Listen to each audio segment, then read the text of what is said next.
In this lesson, we are going to be graphing cosecant and secant.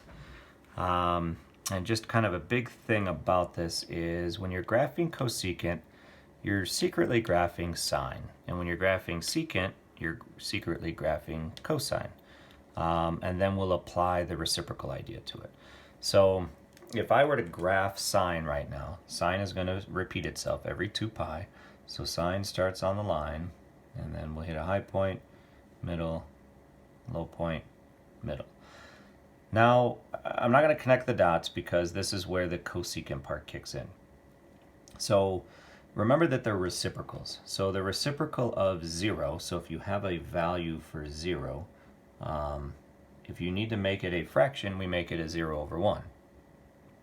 But if we do the reciprocal of that, because it's not equal to, so if we do the reciprocal of that, any 0 that we have on any of these graphs become undefined when we do the reciprocals. So anything that I have, whether if it's a 0, it's going to also be on the midline.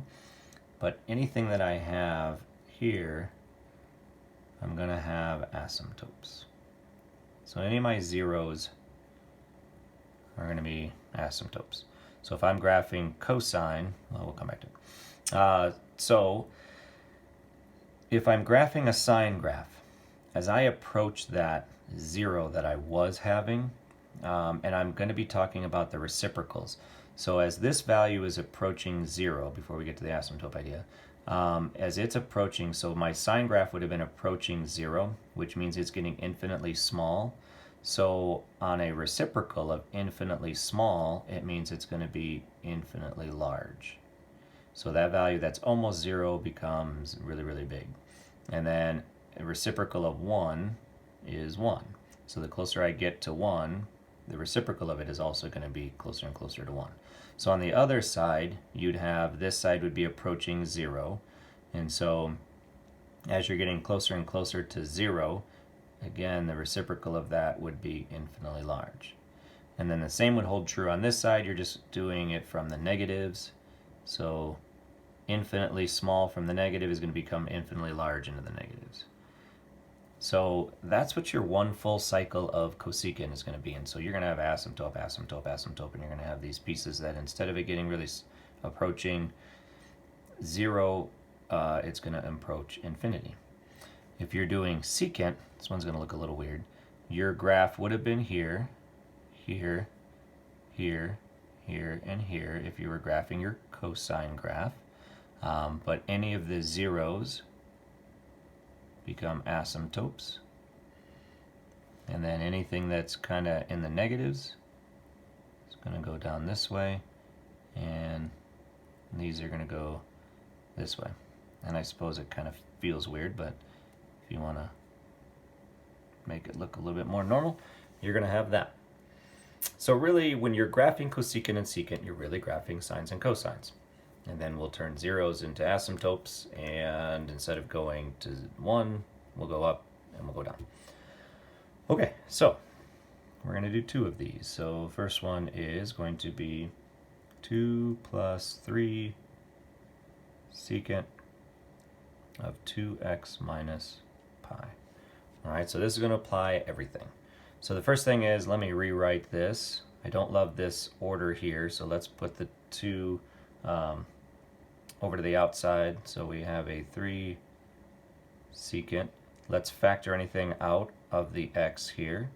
So that 2 is going to come to the outside, which is going to factor a 2 off of both of these, which then is going to make that a pi over 2. And then that 2 that we had in the front, we're going to bump it to the right. Okay, so all the pieces. We have amplitude is 3.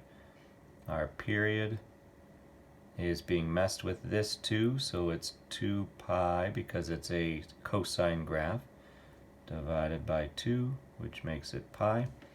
And then our phase shift is going to be right pi over 2, and then our midline is going to be up 2. Okay, so let's graph this. Let's kind of account for the fact that we're going to shift it to the right and we're going to shift it up.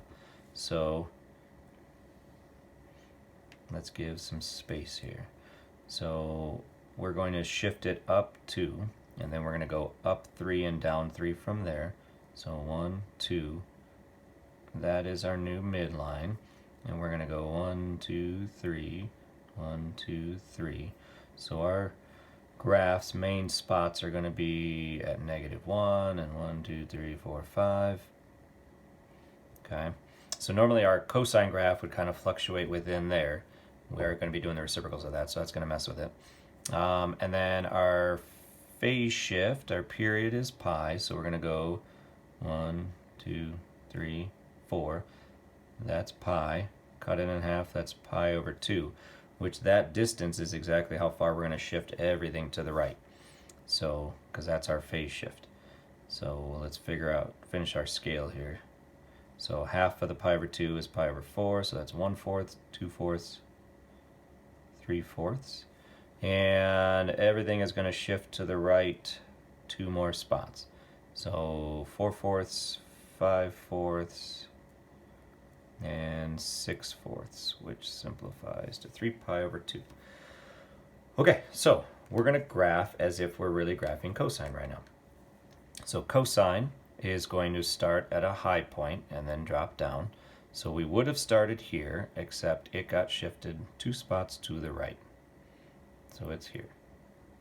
And then from here, we go to the middle, and then we go to a low point, and then we go back to a middle, back to a high point. Now if we were graphing cosine, we would connect the dots and call it good. We are graphing the reciprocal. So any midline becomes an asymptote. And then that low point becomes kind of a high point for that chunk. And then you got this. You got that?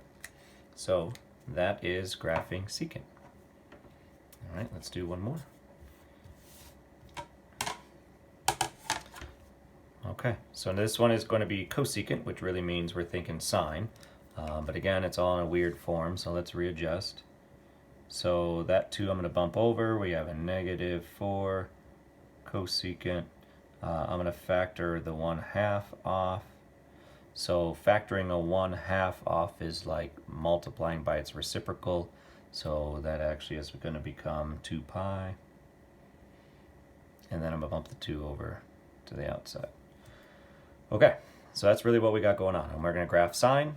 We'll come back to the fact that it's a cosecant at the very end, but we're going to graph sine. So first piece is amplitude, is 4. That's going to vertically reflect this graph. So we'll get to that. Period. Our period is 2 pi divided by 1/2. So that is 2 pi times the reciprocal, which is 4 pi is our period. All right, phase shift is going to be left 2 pi, left 2 pi, and our midline is going to be up 2.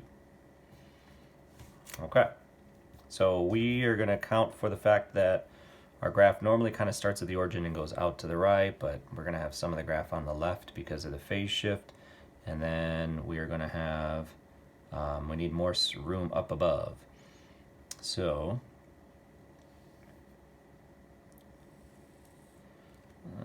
it's not accounting for the fact that we're going to shift up. So, let's try that again. All right, so we need a little bit of space to the left, and our midline is here. And then we're going to be shifting up 1, or our vertical stretch, our amplitude is 1, 2, 3, 4. 1, 2, 3, 4. So we're going to range from -2 to 6. And let's see. So we've taken care of the amplitude, we've taken care of the midline. Now we're going to start to do our period. So we're going to go 1, 2, 3, 4. That's 4 pi, cut it in half, that's 2 pi, cut it in half, that's pi. So it's 1, 2, 3 pi.